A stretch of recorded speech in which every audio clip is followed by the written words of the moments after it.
Gawat, makin panas. Jering, Dr. Tirta, hingga menyentil. Staf sus Jokowi, pilih Imam Brasar.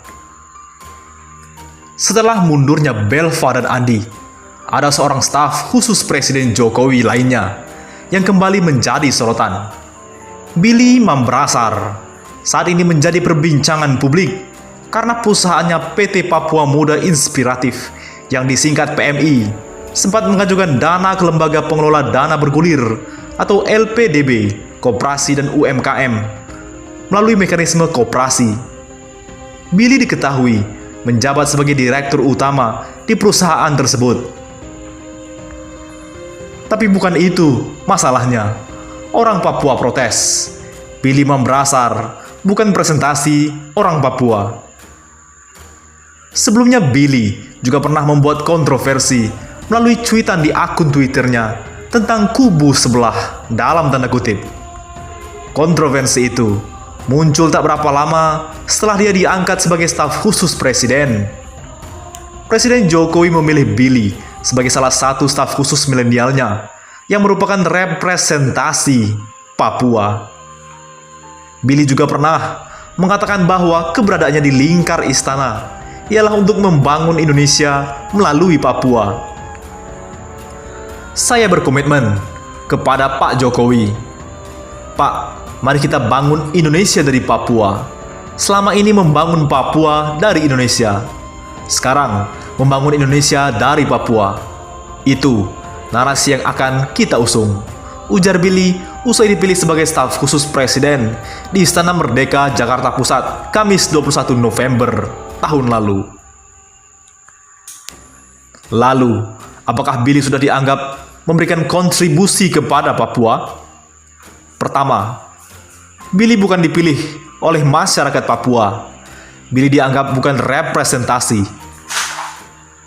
Sekretaris Dewan Adat Papua Leo Imbiri mengatakan bahwa dia melihat keberadaan Billy di lingkaran istana belum bisa dikatakan sebagai representasi Papua. Sebab Billy ada di posisi tersebut bukan berdasarkan pilihan masyarakat Papua, melainkan pilihan Presiden Jokowi. Dengan demikian, menurutnya sosok Billy tidak bisa dikatakan sebagai salah satu perwakilan Papua. Saya tidak melihat Billy sebagai representasi orang Papua, karena kalau representasi Papua, dia harus mendapat kepercayaan dari Papua. Billy itu pilihan presiden. Jadi, dia dipilih berdasarkan keinginan presiden, bukan keinginan rakyat. Karena itu dia tidak bisa dikatakan sebagai representasi Papua, kata Leo saat dihubungi IDN Times Senin 27 April.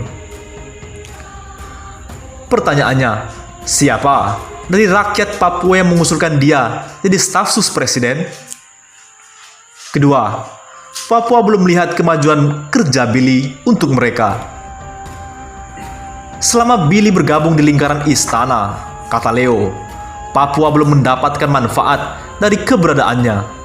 Leo mengaku tak mengetahui kemajuan dari progres kerja Billy selama menjadi staf khusus presiden. Kalau ada organisasi yang mengusulkan dia, pasti ada mekanisme kerja sehingga ada pertanggungjawabannya yang bisa diukur. Ada mandat yang diserahkan dan ada mekanisme yang bisa diukur kerjanya.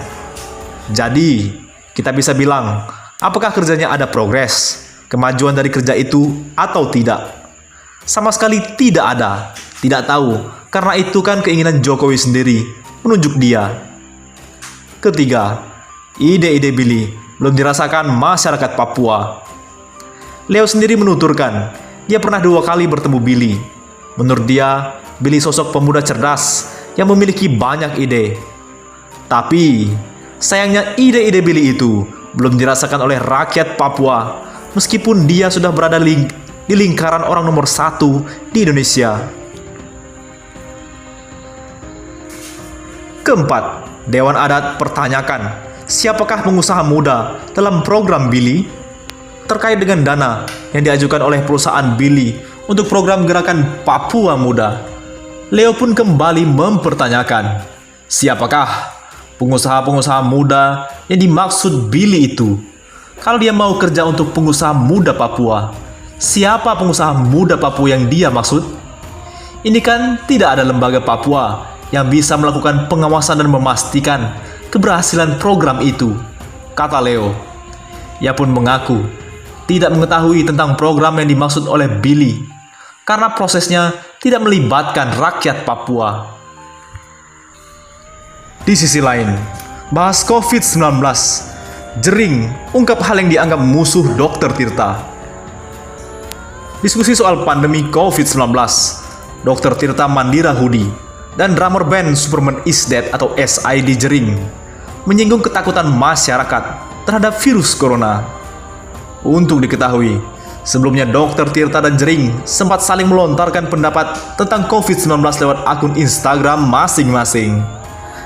Tidak berapa lama, keduanya akhirnya sepakat untuk membahas lebih lanjut melalui diskusi online. Lewat live Instagram Rabu 29 April 2020, keduanya melanjutkan pembahasan seputar COVID-19. Diskusi tersebut tampak berlangsung cair. Bahkan keduanya sempat saling melempar candaan. Ini ngegas apa biasa aja nih? Tanya Dr. Tirta kepada Jering. Saya nggak ada alasan untuk ngegas, jawab Jering. Orang ngegas ketemu orang ngegas, jadinya biasa aja, netral, sambung Dr. Tirta seraya tersenyum. Nanti kalau Mas ada yang omongannya mungkin saya anggap kurang masuk akal, mungkin saya ngegas. Tapi kayaknya nggak, soalnya Mas kelihatannya baik mukanya, ucap Jering berseloroh.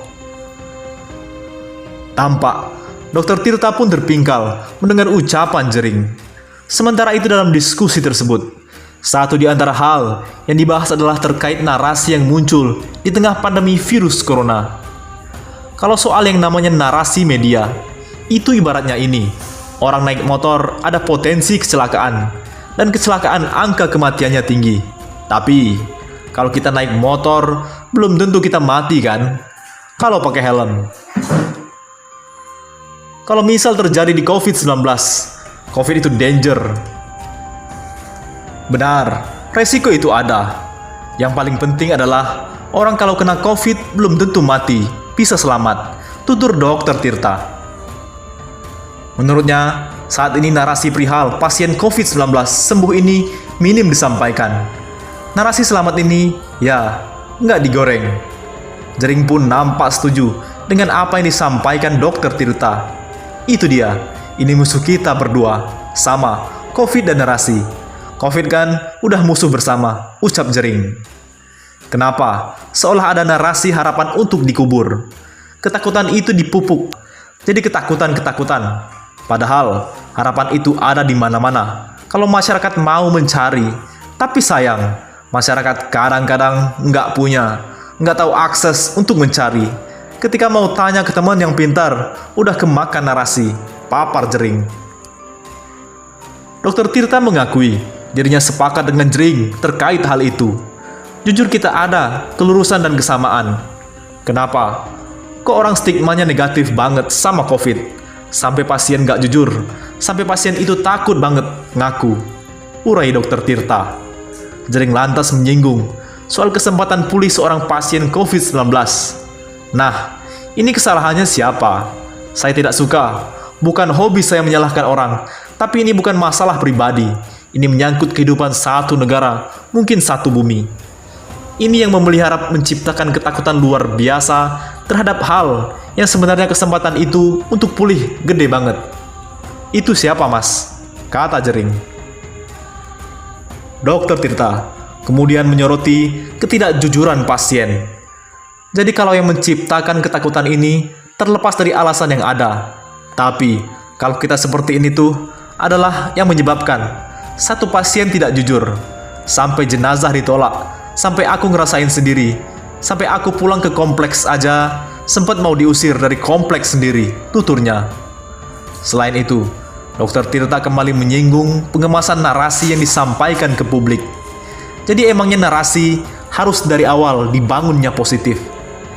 Jadi emang benar, karena narasi buruk yang dibangun ke depannya, akhirnya orang takut sama COVID-19.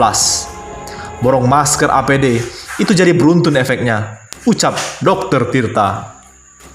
Bagaimana menurut pendapat Anda?